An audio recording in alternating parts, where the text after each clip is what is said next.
Sir यहाँ पर एक सवाल ज़रूर मैं करना चाहूँगा और वो ये है कि ये फैसला जो अनकॉन्स्टिट्यूशनल फैसला था और 5 मुतफ़क़ा जज ने जो सुप्रीम कोर्ट के थे उन्होंने किया था, इस फैसले का इतलाक़ सिर्फ मियाँ नवाज शरीफ या जहांगीर तरीन तक महदूद नहीं था।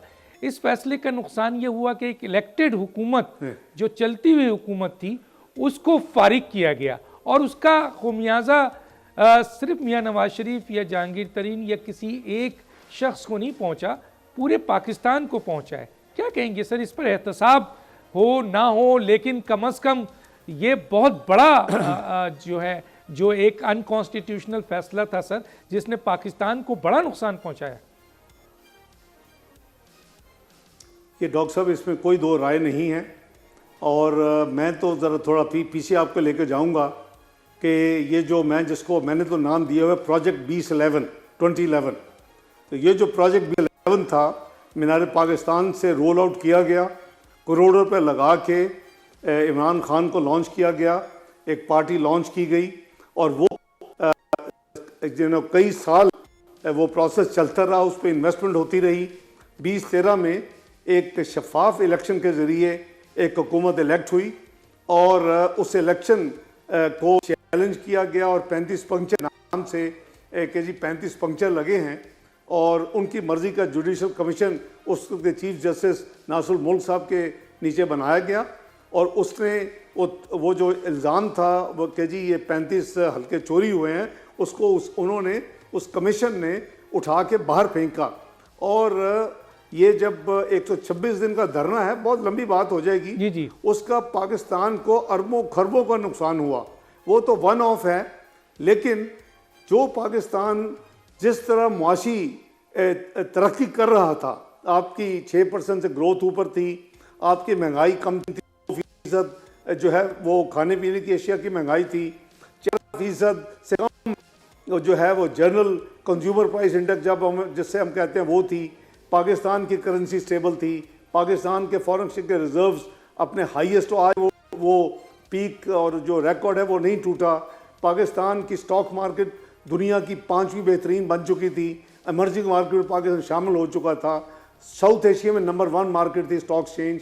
वो तमाम जो तबाही हुई और पाकिस्तान इन टोटलिटी पाकिस्तान दुनिया की 24वीं मईशत बन चुकी थी और इसको G20 में दाखिल होने के लिए सिर्फ 4 और सीढ़ियाँ क्रॉस करनी थी और वो चंद सालों में हो सकती थी और अब तक हो जानी चाहिए थी अगर जमहूरियत का पहिया चलता रहता, एक कॉन्स्पिरेसी ना होती, एक इंट्रीग प्रोजेक्ट 2011 को अल्टीमेटली 2018 में लॉन्च और इम्पोज ना किया जाता, तो पाकिस्तान की कौम ने, पाकिस्तान ने बेपनाह सफ़र किया है और उसके नतीजे में पाकिस्तान दुनिया की 47वीं मईशत अनफॉर्चुनेटली 4 साल में बन गया। इनका एहतसाब तो होना चाहिए, आपसे इत्तफाक करता हूं, इनका एहतसाब तो होना चाहिए जो इस तरीके से आकर इतने बड़े फोरम पर अनकॉन्स्टिट्यूशनल फैसला करके ना सिर्फ एक इलेक्टेड हुकूमत को गिराते हैं बल्कि पाकिस्तान को एक ऐसी जगह पहुंचा देते हैं जहां पाकिस्तान तबाही के दाने पे है। तो क्या इनका एहतसाब ज़रूरी नहीं है सर, होना चाहिए?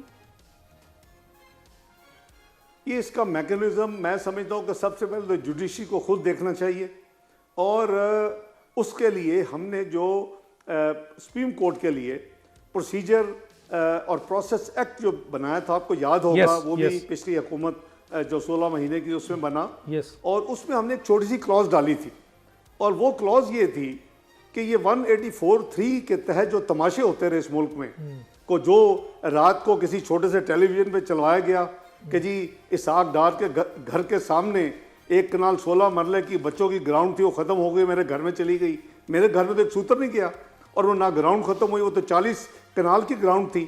तो बात यह है को तमाशा एक प्री ऑर्केस्ट्रेटेड प्लान था और उसमें वो रात चलाते हैं, सुबह चीफ जस्टिस साहब उसको सुओ मोटो लेते और तमाशा लगा देते हैं।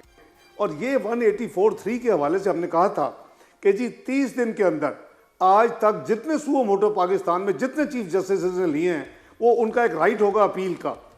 वो आपने देखा कि फुल बेंच बना, फुल कोर्ट रादर 15 जजेस बैठे थे और 15 जजेस में से कई चीज़ें उन्होंने 10 से 5 मेजॉरिटी के साथ अप्रूव की, कुछ 9-6 के साथ की। वो रिट्रोस्पेक्टिव इफेक्ट नहीं हुआ सर। कुछ वो रेट्रोस्पेक्टिव इफेक्ट नहीं हुआ। ये सनसेट क्लॉज थी। Yes. 30 दिन के अंदर जिन्होंने सफर किया है उनको एक अपील का राइट हम दे रहे थे। अगर हो जाता तो चंद चेहरे एक्सपोज हो जाते जो माजी के चीफ जस्टिस के थे कि क्या क्या जुल्म हुआ इस मुल्क के साथ, मुल्क में मियां नवाज शरीफ साहब के साथ, उनकी पार्टी के रहनुमाओं के साथ, मेरे साथ और दूसरे लोगों के साथ। ठीक है सर। मियां नवाज शरीफ साहब के घर के बाद 180H जो मॉडल टाउन है, सेकंड घर मेरा पाकिस्तान की तारीख में, उसको ऑक्शन किया करने की कोशिश की गई, उसको निलाक, उसको फिर ओल्ड पीपल होम बनाना और तमाम चीजें चोरी करके। मैंने तो कभी ये बातें की नहीं। सब्सक्राइब करें और बेल दबाएं ताकि कोई खबर रह न जाए।